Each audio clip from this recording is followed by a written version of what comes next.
Most GNOME libraries are written in C, even new ones like libadwaita. You might think this is a strange choice of language. After all, C is nearly 50 years old, but it has a lot of advantages to the ecosystem, mostly due to GObject and language bindings. C is not an object-oriented programming language, but GObject fixes that. It contains a type system, and it adds objects with a number of useful features, like virtual methods, properties, and even signals.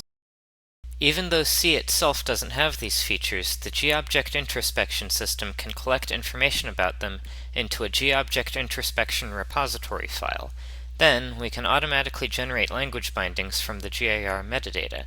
This allows us to have meaningful language bindings. For example, a GObject can be accessed just like any other object, with all its methods and properties. Let's take a look at a GObject class written in C. This class has just one method, GObject_sayHello, which returns the time-honored phrase. This is obviously a lot of boilerplate for such a simple concept, but Builder has snippets to help you out. Just start typing GObject and it will offer to create a template for you. Now let's look at this Python program. This line imports the C library using GObject Introspection. Then we create a new demo object, then call sayHello. The Python bindings are generated at runtime by PyGObject. Let's examine the parts of the C file more closely. First, we include the header file, which we'll read later. Next is the structure storing all of our instance data. You'll notice it contains a GObject struct, and it's not a pointer.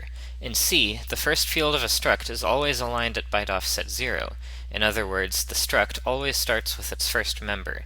This means we can pass a demo object pointer anywhere a GObject pointer is required.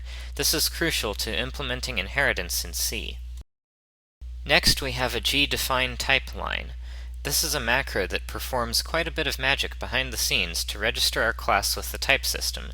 Then, there are two init methods, one for the class and one for instances. We'll talk more about those in a later example. Then we have our method. The comment above it is important. It's not just documentation, but some of this syntax gives GObject Introspection important information. For example, the transfer none annotation says that callers don't need to free the returned data when they're done with it. Rather, it belongs to the object. This is important for language bindings, but not expressed in C, which has no inherent notion of ownership. Lastly, I'll draw your attention to this line. This is a return guard, and it helps with debugging by making sure invalid input is caught near the source. It will print an error message to the console if the wrong pointer type is passed to the method, something that can be done in C, but not usually in higher-level languages. Finally, we'll look at demoobject.h. It's much simpler and mostly just contains a declaration for our method, and for another method which GObject defines for us as part of that magic I mentioned earlier, that allows us to reference the type in code. Let's move on to a more complicated example. DemoFactorial is a class with a property called n. This is a lot more boilerplate, but again, it's all to facilitate language bindings. Two of the added methods, getProperty and setProperty, do exactly what they say on the tin. They get and set properties. This enum defines the property IDs that we use in these switch statements. We get or set the property from a G value, which is a sort of container for any type of data. You'll also notice the classInit method has grown. It now contains code to register virtual methods and properties. GObject class is a struct defined by GObject containing pointers to the function implementations. Interestingly, this virtual function table is how most languages work behind the scenes, but in GObject you do it yourself at runtime.